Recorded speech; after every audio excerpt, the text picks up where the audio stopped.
अस्सलाम वालेकुम। क्या हाल है बच्चों? ठीक ठाक, खैर खैरियत। आज मैं एक नई वीडियो लेके आप लोगों के सामने हाज़िर हुआ हूँ और वो वीडियो हम आपसे डिस्कस करेंगे, वो रिलेटेड है फ़िज़िक्स से रिलेटेड। उस वीडियो का शुरू करते हैं हम। उस वीडियो का सबसे पहले देखेंगे कि आज का हमारा जो टॉपिक है वो क्या है। तो हमारा टॉपिक जो है वो आज का टॉपिक है एडिशन ऑफ फोर्सेस। हमारा टॉपिक आज का टॉपिक जो है एडिशन ऑफ फोर्सेस, यानी कि फोर्सेस को कैसे ऐड किया जाता है या एडिशन ऑफ वेक्टर्स कह लें। तो हम सीखेंगे, ये एक 9th क्लास का टॉपिक है। तो आज का हमारा टारगेट क्या है कि एडिशन ऑफ फोर्सेस कैसे करना है। एडिशन ऑफ फोर्सेस करने के लिए क्या होगा कि फोर्स कैसी क्वांटिटी है वो देखेंगे। हमें पता है फोर्स एक वेक्टर क्वांटिटी है और वेक्टर जो है हमें पता है कि वेक्टर इजीली ऐड नहीं हो सकते हैं। सिंपल जो स्केलर जिस तरह ऐड होते हैं उस तरह वेक्टर्स ऐड नहीं हो सकते हैं। जैसे स्केलर हमें पता है, स्केलर को हम सिंपल अलजेब्रिक एक्सप्रेशन का यूज़ करते हुए हम ऐड कर सकते हैं, प्लस माइनस करके। 5 kg है तो +2 kg कर दिया तो 7 kg हो गया, 5 में -2 कर दे तो 3 kg हो गया। ये हमारे पास स्केलर क्वांटिटी या के लिए होता है। अगर कोई वेक्टर क्वांटिटी होती है तो उसको कैसे ऐड किया जाता है, तो हम उसको समझने के लिए फोर्सेस के एडिशन को समझेंगे। अगर हमें फोर्सेस का एडिशन समझ आता है तो हमें वेक्टर्स को ऐड करना आएगा। तो सबसे पहले देखेंगे कि वेक्टर्स जो हैं, वेक्टर्स के हमारे पास अगर देखें तो वेक्टर्स के हमारे पास डायरेक्शन भी होती है वेक्टर्स की। तो अब उनकी डायरेक्शन होती है तो उनका प्रॉपर मेथड होता है ऐड करने के लिए, और वो कैसा मेथड होता है वही हम आज डिस्कस करने जा रहे हैं। सबसे पहले अगर देखें बच्चों, देखें तो हमारे पास क्या हो, हमारे पास कोई भी अगर फोर्सेस हों, दो या दो से ज़्यादा फोर्सेस हों, हम उन्हीं को ऐड करते हैं, हम उन्हीं का एक रिज़ल्टेंट निकालते हैं, हम उन्हीं का एक रिज़ल्ट निकालते हैं, एक फाइनल रिज़ल्ट निकालते हैं। तो उनको जोड़ के, दो फोर्सेस हों उनको कैसे जोड़ा जाता है और जोड़ के उनका रिज़ल्टेंट कैसे निकाला जाता है। हमेशा याद रखें, जैसे हमारे पास जो स्केलर क्वांटिटीज़ होती हैं उनको ऐड करते हैं तो प्लस करें या माइनस करें एक फाइनल आंसर आ जाता है। इसी तरह फोर्सेस यानी कि वेक्टर्स को ऐड करने के बाद हमारे पास जो फाइनल रिज़ल्ट आता है वो किस फॉर्म में आता है, रिज़ल्टेंट की फॉर्म में आते हैं। चलिए देखते हैं सबसे पहले रिज़ल्टेंट क्या होता है। तो रिज़ल्टेंट को समझेंगे तो रिज़ल्टेंट क्या होता है, रिज़ल्टेंट फोर्स वो देखेंगे सबसे पहले। ठीक है, रिज़ल्ट, गलतियाँ स्पेलिंग की अगर हुई तो माफ़ कर देना चाहिए, क्योंकि हो सकती है, फिज़िक्स है, इसमें कोई इस तरह वो नहीं है। अंग्रेज़ी हम पढ़ा नहीं रहे हैं। रिज़ल्टेंट वेक्टर या रिज़ल्टेंट फोर्स, ठीक है। रिज़ल्टेंट फोर्स क्या होती है हम उसको समझेंगे। ठीक है, resultant force it is a single force. क्या है? द सिंगल फोर्स, ये एक सिंगल फोर्स होती है। द सिंगल फोर्स या सिंगल वेक्टर करो, the single force which has, क्या है बच्चों, विच हैज़ सेम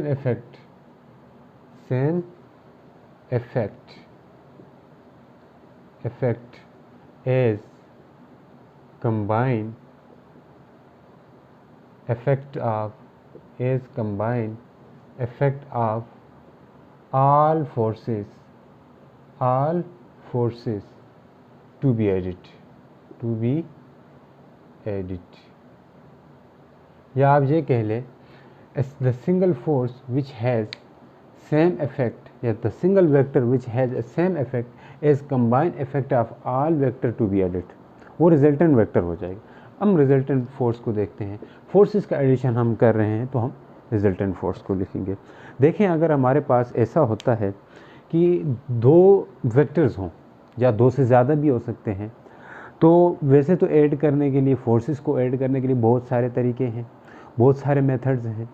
जैसे हमारे पास ट्रायंगल लॉ हो गया, पैरेललोग्राम लॉ हो गया, ठीक है, पॉलीगन लॉ हो गया, तो हेड टू टेल रूल भी है।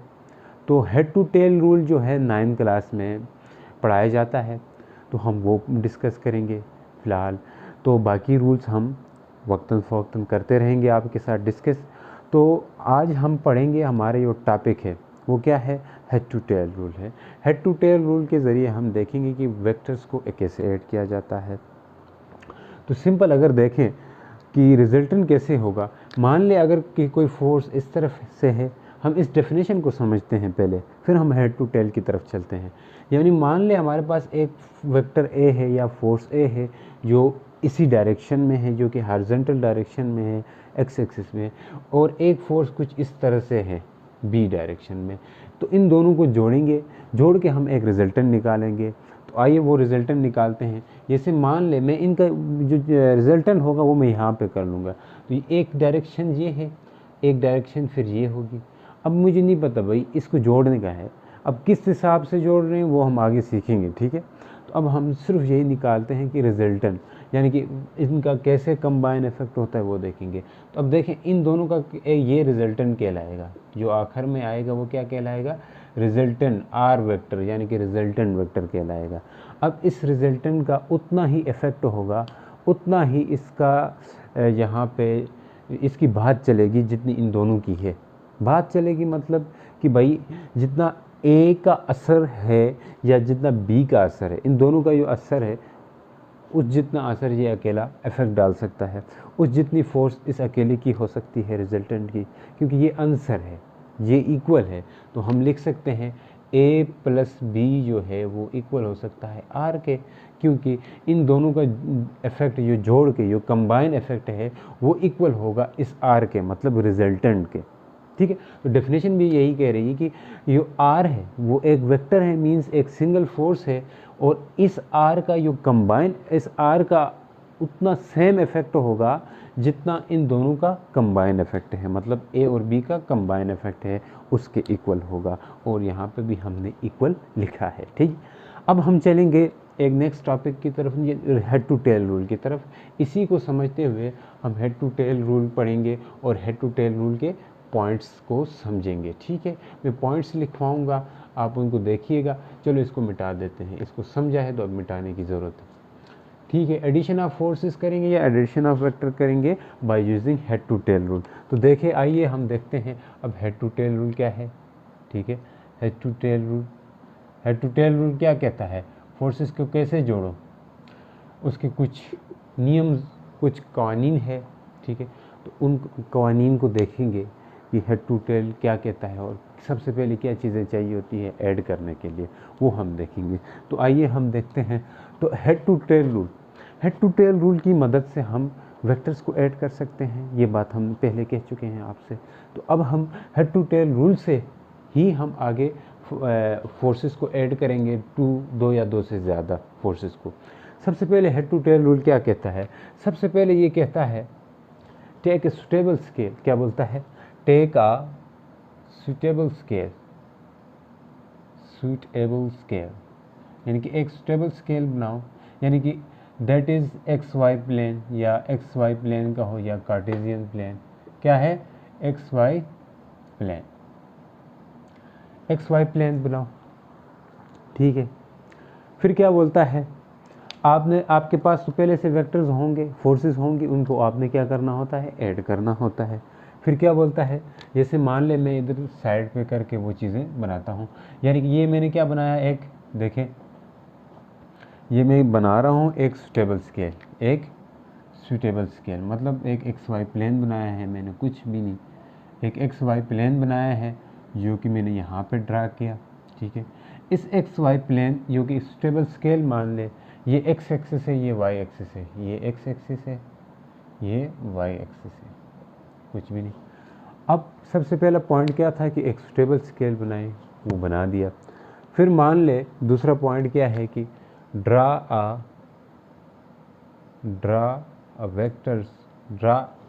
all the vectors in a stable scale, draw all the vector forces, draw all the vector forces in a suitable scale। suitable scale में हमने वेक्टर्स को ड्रा करना है। देखें मान ले हमारे पास दो वेक्टर थे एक्स और वाई, ए और बी, वैसे वेक्टर्स और भी हो सकते हैं, उन्हीं को भी जोड़ सकते हैं। तो हम मान लेते हैं यहाँ पे वेक्टर्स हैं, कुछ हमारे पास एक वेक्टर ये है और इस डायरेक्शन में है जो कि थीटा एंगल ऊपर लाई कर रहा है, इसको हम वेक्टर ए कह सकते हैं। ठीक है, ये वेक्टर एक है, ये फर्स्ट वेक्टर है। दो वेक्टर्स थे हमारे पास, एक इस डायरेक्शन में था मान लें, एक थोड़ा सा अपवर्ड डायरेक्शन में था, ये ए वेक्टर था, ये बी वेक्टर था। तो इन वेक्टर में से मैंने ए वेक्टर को और उन दोनों वेक्टर्स को मैंने ड्रा करना है। चलो फिलहाल एक को कर दिया। फिर अगला पॉइंट क्या है, take any vector as a first vector, जो मैं ऑलरेडी ले चुका हूँ, ए को फर्स्ट वेक्टर में मान चुका हूँ। क्या लिखें, टेक एनी वेक्टर, एनी ये हेड टू टेल के रूल कहता है, any vector as a first vector, first vector यानी कि एक वेक्टर को फर्स्ट वेक्टर मानना है, तो वो भी हमने मान लिया, वो क्या है, वेक्टर ए है। फिर क्या बोलता है, draw a next vector such that, क्या बोलता है, draw a next vector such that the tail of second vector, या नेक्स्ट वेक्टर करो, the tail of next vector second vector will coincide जुड़ेगी, will coincide the first vector. ये है, first vector के साथ क्या करेगी, कोइंसाइड करेगी, जुड़ेगी। तीसरा पॉइंट देखो, दूसरा पॉइंट को कैसे, ये फर्स्ट वेक्टर था, ठीक है, इसी के साथ जुड़ा, हमने इसी की डायरेक्शन में दूसरा वेक्टर ड्रा किया जो कि वेक्टर बी है। ठीक है, ये कैसे होता है वो आप मज़ीद डिटेल में पढ़ेंगे, मैं सिंपल जो 9th क्लास के लिए वो चीज़ें हम सीखेंगे। सही, ठीक है। अब चौथा पॉइंट क्या है कि पहला पॉइंट भी हो गया, दूसरा पॉइंट भी हो गया, अब एक चौथा पॉइंट है, वो क्या है, draw a resultant vector, draw a resultant vector are,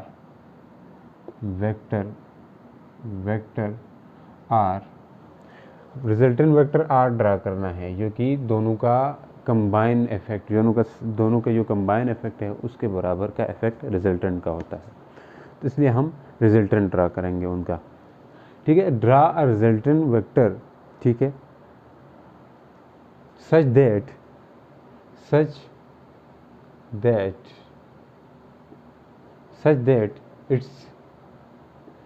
its tail at the tail of first vector and its head at the head